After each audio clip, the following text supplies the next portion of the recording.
What's good, Bully fam? It's your boy, the Bully Scientist, and I'm back with another video. So today, I'm going to show you how I do my puppy mush. Not that much different than everybody else. I do have one or two things that's a little bit different, but yeah, guys, stay tuned. So before I put you guys on my secret puppy mush formula, I'm going to tell you guys a little bit about this ingredient I do use called bone broth. So what bone broth is, it's a natural source of glucosamine, and what that does is it helps lubricate the joints and ligaments. So if you have a dog that's east-west or with weak pasterns, depending if it's genetic or environmental, that could help. So if you also have a dog that's dehydrated, go ahead and give it some bone broth, and it could help replenish those electrolytes, mainly because it's very high in potassium. So those are the reasons why I'm using it in my puppy mush formula, mainly because I don't want those problems to happen to these dogs. So if you want to prevent that from happening, go ahead and use bone broth. But stay tuned, and I'm gonna show you guys how to make the best puppy mush recipe you can ever find on YouTube. So guys, what you want to do is you want to get you some kibble, and like I said, I got the bone broth right here. I am making it, showing them, I'm making it homemade right now. I'm in the crock pot. If you guys want to see that, I'll make that on a different video. But for now, I got this organic one, unsalted. But so you want to go ahead and get you some puppy kibble. I like to blend it up before. So let me get this over here real quick. Is it connected? No, it ain't connected. Sorry guys, gotta connect this real quick. Oh, there we go. Blend that up.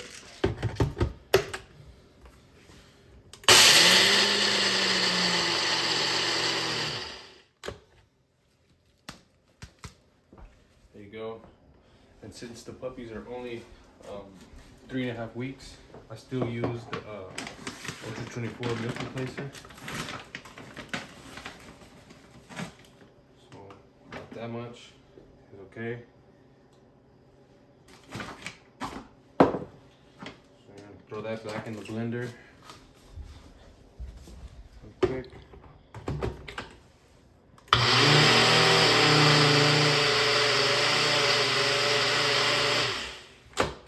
So you get a the powders evenly distribute. What's that word I'm looking for? Distribute. Distributed. There you go. So what I like to do is I'll put it around the puppy bowl.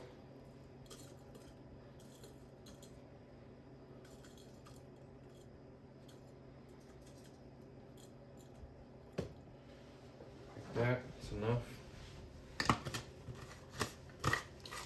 Then you get your bone broth as your liquid. We'll go ahead and put some in a cup real quick. Cause you do, and then you're gonna warm it up. Cause you want it a little bit warm by the time the puppies get it. Well, that's enough right there. Put it in there for about 30 seconds. And then what you want to get is some pumpkin. Now, I do use, the Wilderness, the Taste Good, the puppy formula. Well, this is optional. You don't have to use it, but I do use it, just to help with the puppies. Give me a fork real quick.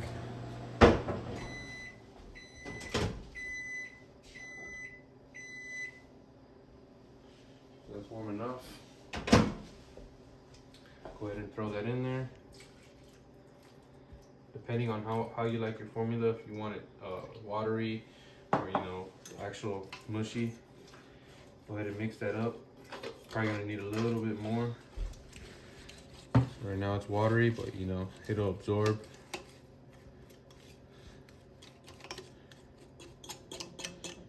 Puppies are gonna love this.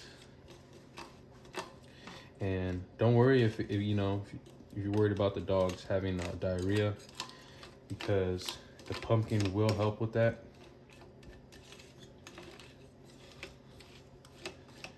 So it's a little too watery for my liking right now.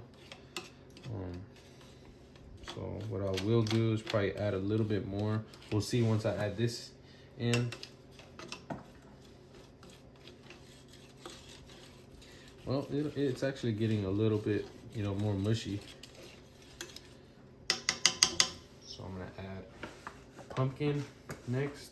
Get this open. See, it's just pumpkin puree. Add a couple of, you know, tablespoons. A little bit more because. So I'm gonna go ahead and mix that in. See how it's actually getting a lot mushier now instead of, you know, being watery.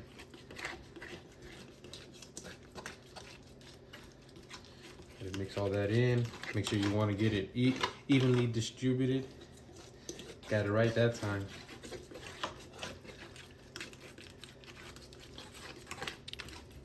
See, it's actually changing color, getting a little bit more orange. And forgive me for being a little bit low, you know, everybody's asleep right now. So that's okay right there. I'll go ahead and get you some of this canned puppy food.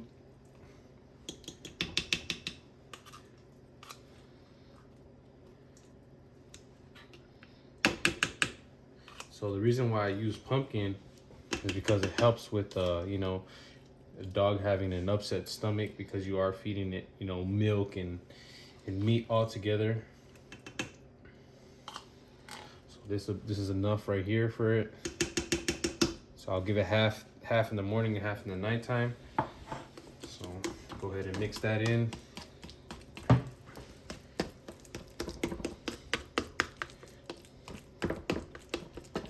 ahead and get that all in there.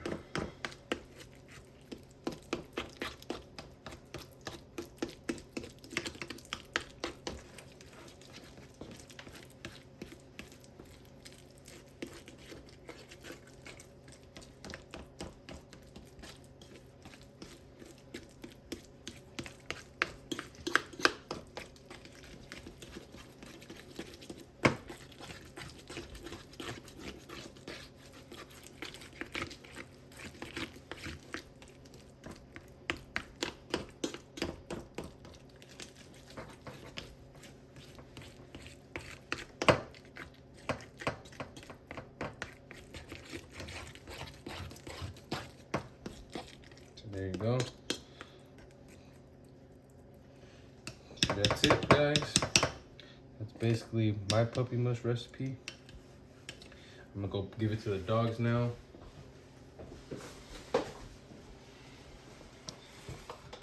Like I said, bone broth is a good source of glucosamine, so I want to keep that. So I'm gonna go give it to the pups. I'm gonna take you guys with me, and I'll catch you guys in a bit. So guys, here's the puppy mush. You can see the puppies smell it already, and as you guys can see, my little, what would you call that, flooring is actually working. All the poop and everything's on the bottom. I gotta clean that up in a bit. You know, I clean it twice a day. I'm not gonna waste no puppy pads and cleaning it every time they poop, so don't judge me, but they are clean. They're not eating in their poop.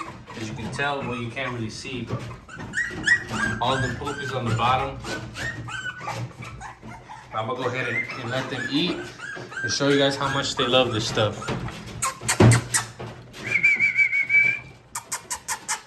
I like to whistle so that way they know it's time to eat. There's always that one. They got their feet in there. On the other side, you guys got a lot of room over there. Hey, go ahead. Nope. Get your feet out of there. Go ahead. They'll eat right now. figuring it out. Come on now. Help your sister.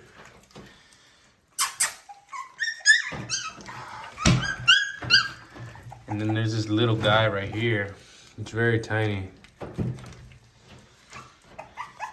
Come on.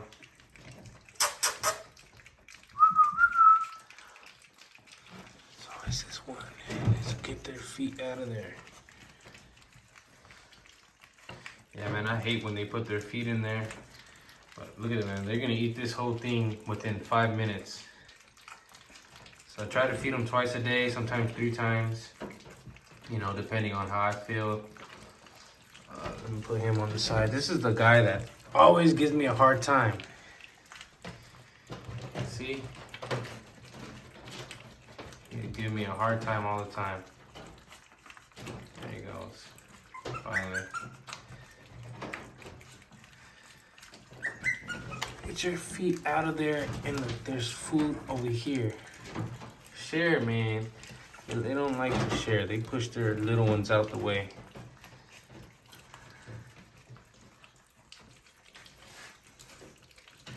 But yeah, guys, that's basically my puppy mush formula. Don't forget the pumpkin, because the pumpkin is very good with, you know, introducing your dog to something new. So that way they don't have an upset stomach. The dogs are pooping a little bit watery. Mainly because, you know, this is new to them, but give it a couple days and they'll be pooping solid. So yeah, it might be a little high in protein, but once they hit about 4 weeks, I will cut out the canned food. You know, it's just right now so they can get a little bit of extra protein. You don't need too much protein in these dogs. You know, if the dog's gonna be big, it'll be big. You know, it doesn't matter how you feed it, but you know, you do want to give it a good diet. So they're messing this food up. I'm telling you, like, look at this one. Like, she's such a pig. She's pushing all of the dogs out the way, putting her whole body in there. They love this thing. You can tell they already have fat bellies on them. You guys want to go ahead and give this a try. I promise you, your dog will love it, and you'll see them start to thrive. That bone broth is actually very good for them. You know, make sure you get the unsalted one, because you don't want too much salt. They are getting nice and chunky. This guy right here, I have to keep an extra eye on him because he is very small. I did deworm him, but you know, I did breed to a micro, so that dude might be a micro. But they're a lot smaller than you know. Look at this one. Look at this one. They're a lot smaller than my last litter. A lot smaller, more compact. So this is the only one that's pretty big. Big Bertha. Let's see, get in there. Big Bertha, she's the only one that's pretty big. Come on now. Share. Get your body out of there. Like I said, that one might be my keeper. She's so compact. Look at that one. Look at her. This is a female too. She's very compact too. She's actually a lot thicker than that one. But you know, I want the color. But I'm gonna let them, before I make my, you know, final pick, I'm gonna let them get older. You know, pups always change. The thickest and most compact one might be the tallest and lanky one later on. That boy, it's very small. Last litter, the smallest one, the smallest male ended up being the biggest male. He's very tall. Well, he's not tall. He came out standard, but with a big old head on him. So that is my first litter.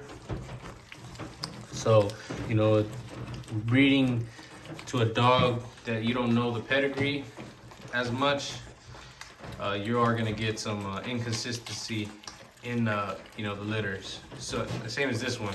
Some of these might be pocket. I might have 1 or 2 that are gonna be micro. But I did this breeding because I wanted to get some smaller pockets. But if I get a micro, cool. As long as it's correct, you know, I don't have that bulldog look, I'll be good. You know, I'm a fan of the exotics, but you know, some of the exotics are too overly done with the very bowed out elbows and, you know, very high rears that, you know, the dog can't even walk comfortably. I don't really like, you know, too much of an underbite. Like if a dog has like very underbite, almost looks bulldog, basically is a bulldog, then I'm not a fan of that. But I do like the exotics, don't get me wrong. I'm thinking about getting an exotic, or you know, if I get a micro female, maybe later on I might breed to an exotic. So, but anyways, guys, that's gonna be it for this video. Hope you guys enjoyed it. If you're not following me on Instagram, go ahead and give me a follow at the Bully Scientist. And if you don't have the post notification bell, make sure you hit that bell right now, so that way you guys are notified every time I drop a new video. You guys make sure you like, comment, subscribe. It's the Bully Scientist, and I'm out. Peace.